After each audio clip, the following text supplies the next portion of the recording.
The question I'm going to answer today is, how do I move on? I've left him. I've left that sorry mess behind me. And now, how do I move forward? How do I let go of all the pain and the degradation and the humiliation that I went through, that I still feel? And maybe even, and this wasn't part of the question, but maybe even, how do I let go of all that resentment that I felt, all of that pain that he put me through?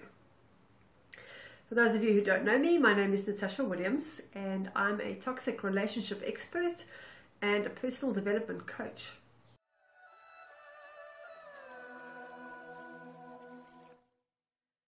So how do you leave it behind me? Well, the question is, can you get out of your mind? No, you can't. Our brain keeps thinking thoughts. And when something comes up that triggers a memory, you're going to have all the thoughts that are associated with that memory. So you'll know that if you've maybe had a friend or you've lived in a certain house and you've moved neighborhoods, every time you drive past their house, you want to go look at the house. And with that comes the memory of who was there, what you did, and all the pictures and images and the feelings that are associated with it. And that's how our brain is. But we have got two types of thoughts. The one thought is an echo. The one thought is your memory. It's programmed from your subconscious mind, and it's memories that come up and just keep replaying over and over. So whenever you're experiencing this sorry mess that's going on in your life, or that went on in your life, it's a program that's been running, and it's so familiar, it's on autopilot. It's a program that just has been going on for years and years and years, and so you don't know how to switch it off. And then the other thought that you have is a pure thought. It's inspiration. It comes from another place. Now, if I say that the universe or heaven or whatever is on the other side, it's almost around us, like static electricity. And all you have to do is tune your dial into it to hear it. The same as if you were tuning into a radio station. There's a radio station somewhere, and you have to tune the frequency of your car radio to the same station. Now, you might go through an area in town where there's a lot of static, and so you can't pick it up. And in your life, if there's a lot of interference, if there's a lot of static, if there's a lot of thoughts that are clouding your mind, you can't pick up the clear divine thoughts. They are being blocked, they're being interfered with. And so you are running on autopilot. So as a practical tool today, what you can do is analyze the reason why you're having the thought, and do you choose to keep it?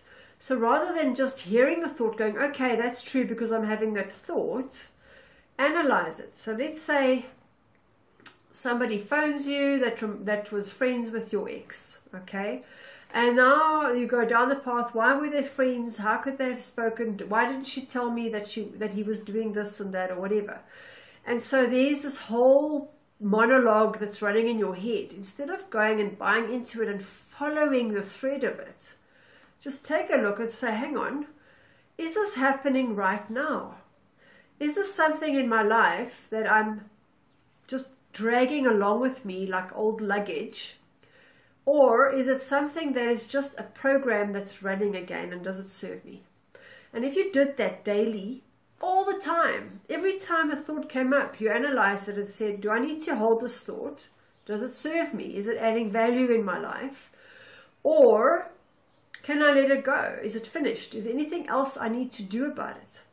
And the reason why sometimes your subconscious mind, because it's your programmed mind, that's your subconscious, the reason why it's bringing it up often is because there's unfinished or unresolved feelings attached. So you might have been hurt and there was never an apology given. You might have not felt loved and you're constantly looking for love. You're looking for approval. You're looking for closure. Maybe he never gave you closure. Or maybe he never explained himself to you, because that's the thing. And so you're holding on because it's unfinished. Now, if you're dealing with a narcissist, you're never going to have it finished. It's not going to happen. Part of the spell or whatever is to not give you closure. Because you want to watch a movie, you're not going to watch 90% of a movie and then switch it off when there's the last 10% left when the plot is finally revealed. And this is what it's like living with a narcissist. Nobody switches off the TV before the film ends. Nobody walks out of a movie house unless they're not enjoying it and not know the ending. Nobody starts reading a book and then puts it down 3/4 of the way through when they're enjoying the book. And so that's human nature, to want it finished. So you need to find closure in another way. And the closure doesn't come from the current situation you're in. So let me give you an example. Let's say your ex-partner never apologized. Who in your life, now we want to go deep, you need to go deeper. Who in your life, when you were a child, never apologized? And then understand that you've been looking for apology your whole life, and so all you've done is find somebody who's never going to apologize. And when you realize that, you can understand, where did it come from? Let's say it was your father who never apologized. Maybe he flew off the handle, never said sorry, and everybody just carried on and acted like nothing was wrong. If that's the case, you need to heal that and say, you know what, it was a bad experience. There were other people who did apologize. Maybe he felt stupid. Maybe he felt ashamed. Maybe he just brushed it off and didn't care. Whatever the reason is, maybe he felt unsupported. Maybe that's what he learned and he didn't know better. And when you give the shame back, when you give the fear back to whoever it was that started with it, and you said, you know what, it's not mine to carry anymore, then you get closure. Then you heal. And when you do that, you don't have to find closure with the person you're with, because all this person is doing is acting out a previous pattern. So they can't give you closure. And when you understand that, when you understand the broader picture, they can't give it to you. Because even if they did, you're going to keep finding lack of closure somewhere else, lack of remorse somewhere else, until that original thing was healed. So if that is the case, then you need to say, what is behind it? What's underneath it? You've got to go deeper and say, look at it. It's almost like taking a Rubik's Cube and looking at it from all angles and saying, what's inside here? It's not what's on the surface. If I can figure out the mechanics of it, what's going on beneath it, how did the system get to this point, then I can turn it back around. So we're going to look at it from the inside and from the outside, from both sides. And then you let it go because you've looked at it. There's nothing else for you to do. Really, there's nothing else to do. You just say, okay, I get it now. I see where it came from. And yes, you do sometimes need to go into a quiet, contemplative space. You need to go to a place where you have quiet mind. You can't be doing introspective things in the heat of an argument, for example. Then your brain isn't thinking logically. Your brain's gone out the window. You need to go and find a place where you can think about these things. And if you've already left, then you've got loads of time on your hands. And go and think about it. So as it comes up, if you're feeling pain, if you're feeling an emotional agitation, maybe you're lacking the drama that you used to have. Go and say, where was this drama coming from? What did it fulfill in me? What is it that I needed? And go back to that thing. Because as soon as you've dealt with that, you've healed it on the outside here. And if you do that all the time, day by day by day, it will become part of your repertoire. It'll become part of how your brain works. All of a sudden, you're going to start to see, it'll be slow at first, and then it'll start gaining momentum.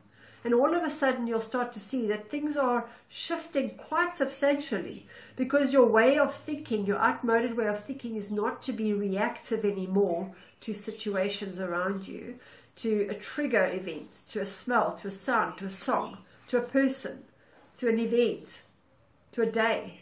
It's going to be a case of, okay, this day is coming up. Do I want to remember it this way, or do I want to remember it in a way that says that part of my life is over? Can you believe how much I've shifted? And you'll start to be aware of it because you're becoming aware of your thoughts and you're becoming the creator and controller of your thoughts. And that is when you're in peace, because you're getting divinely inspired thoughts rather than reactive thoughts. It's just a program. So I hope that helps you. I really think that if you just find a way, and if you maybe want me to give you some tools, let me know. But yeah, you just need to contemplate it, go deeper. That's all you need to do, is look at it behind your eyes. Be objective about those thoughts and say, is this really something I need to carry with me? Or is it something that I can put down? Is it over? Or is there something else I need to finish? If I finish it, then it's over. Then I don't need to carry it. And then I'm open to being in the present. I'm not worrying about the future. I'm not worrying about the past. I'm just being present, and I'm enjoying it, because anything new can happen, and new stuff is exciting. New stuff is adventurous. New is the unknown, is growth, is opportunity. Okay, so please leave any questions or comments below. I will answer you. And if you would like, I can post a video for you specifically to answer your question. And I look forward to speaking to you soon. Have an amazing day.